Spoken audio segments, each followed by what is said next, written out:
Every great story needs a villain. But what if some of them weren't really wrong? Some of cinema's most notorious antagonists had legitimate reasons for their actions, whether it was exposing a corrupt system, protecting their people, or simply pointing out hard truths. Today, we take a closer look at villains who made way too much sense for us to dismiss them as pure evil. 10. Count Dooku. The Jedi were basically a corrupt cult.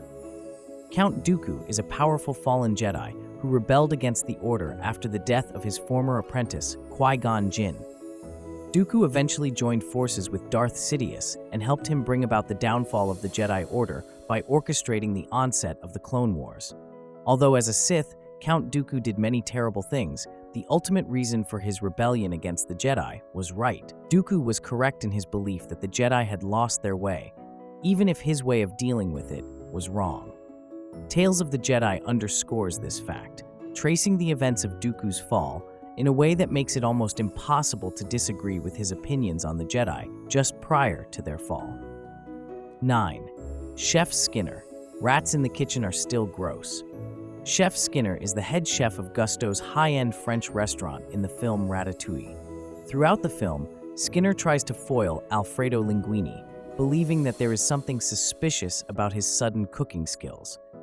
When he learns that the ace-up Linguini's sleeve is actually a rat, Skinner does everything he can to expel them from his kitchen. While not a particularly likable individual, Chef Skinner was justified in trying to cleanse his kitchen of any and all vermin that might have gotten in. After all, it doesn't matter how good a chef Remy might have been, he's still a rodent in a kitchen, something which violates any number of health codes. Skinner was absolutely right to get rats out of the kitchen, yet is portrayed as a villain anyway. 8. Marlene. The needs of the many versus the needs of Ellie. The Last of Us introduces audiences to Marlene, a leader of the radical group known as the Fireflies.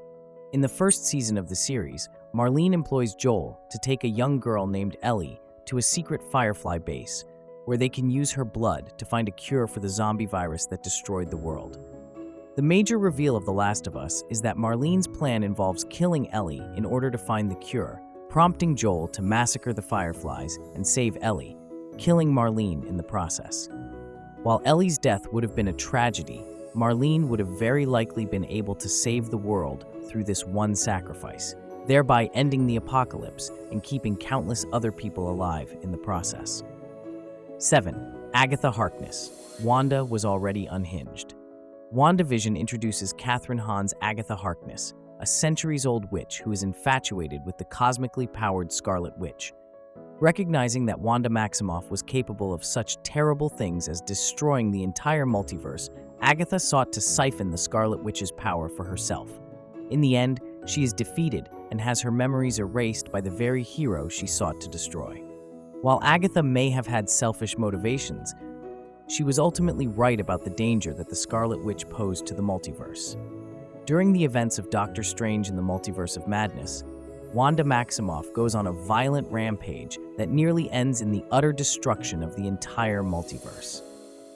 Now, with Agatha Harkness's upcoming spin-off series on the way, the villainous witch may be vindicated after all. 6. Prometheus. Oliver Queen was a hypocrite.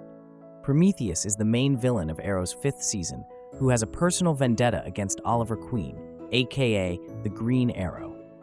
Secretly the city's district attorney, Adrian Chase, Prometheus wants revenge against Oliver Queen for the murder of his father during the early years of the Arrow's crusade.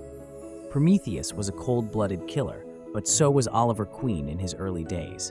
In a dramatic confrontation between the two, Chase gets Oliver to admit that he liked killing villains, proving once and for all that he wasn't the hero he always claimed to be. Prometheus was unsuccessful in his hope to utterly break the Green Arrow, but he succeeded in proving that his crusade was less clear-cut than it had seemed. Which villain do you think was actually right? Let us know in the comments. Don't forget to like, subscribe, and hit the notification bell for more deep dives into your favorite movies, characters, and theories. 5. Thanos. Overpopulation is a real problem. Thanos, portrayed by Josh Brolin, was the ultimate villain of the Marvel Cinematic Universe's Infinity Saga. Over the course of several years, the Mad Titan sought to collect all 6 Infinity Stones, which would allow him to end overpopulation. The only problem, of course, was that this plan involved him wiping out half of all life in the galaxy. It wasn't long after his battle with Earth's mightiest heroes in Avengers, Infinity War, that viewers began to wonder if Thanos was right all along. While his methods were brutal, he ultimately wanted to save the universe. Moreover, given the prominent theory that Thanos was actually trying to protect the universe from the Celestials, it is difficult to call the character a true villain. 4. Walter and Maya Simmons, humans deserved a fighting chance against Titans.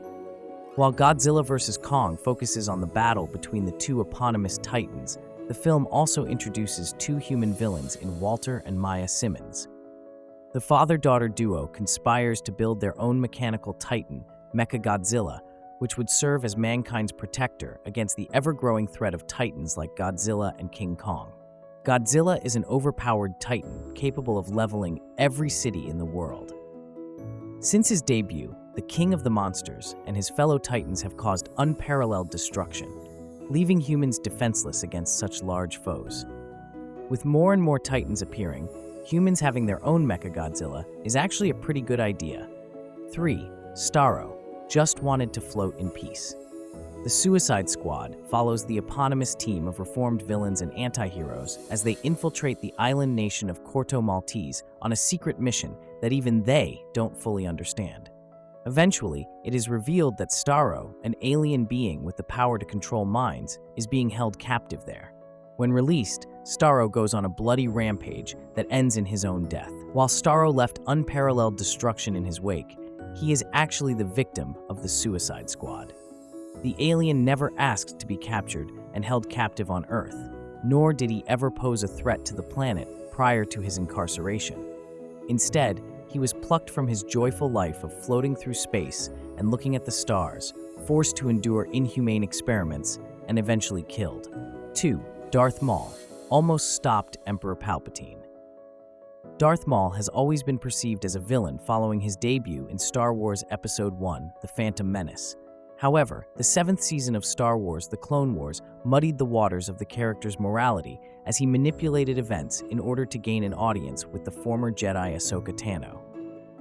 In the show's final arc, Maul reveals that he has had a vision of Anakin Skywalker's fall to the dark side and the subsequent rise of the Emperor. He attempts to convince Ahsoka to join him and stop his vision from occurring, but she doesn't believe him. Had she listened, Ahsoka and Maul may have been able to save the galaxy from Palpatine's plot. 1. Ra's al Ghul. Gotham was beyond saving.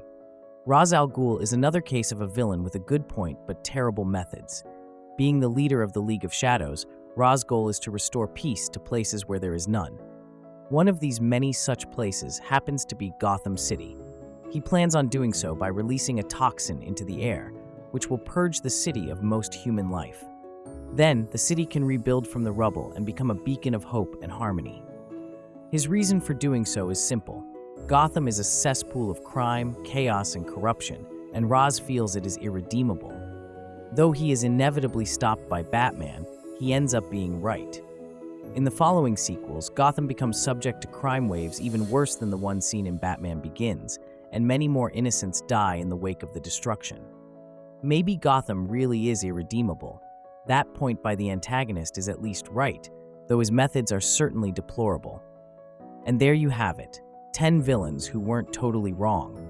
Some of them had great points, they just went about things in the absolute worst ways possible. But hey, that's what makes them villains, right? Which villain do you think was actually right? Let us know in the comments, and don't forget to like, subscribe, and hit that bell so you don't miss part 2.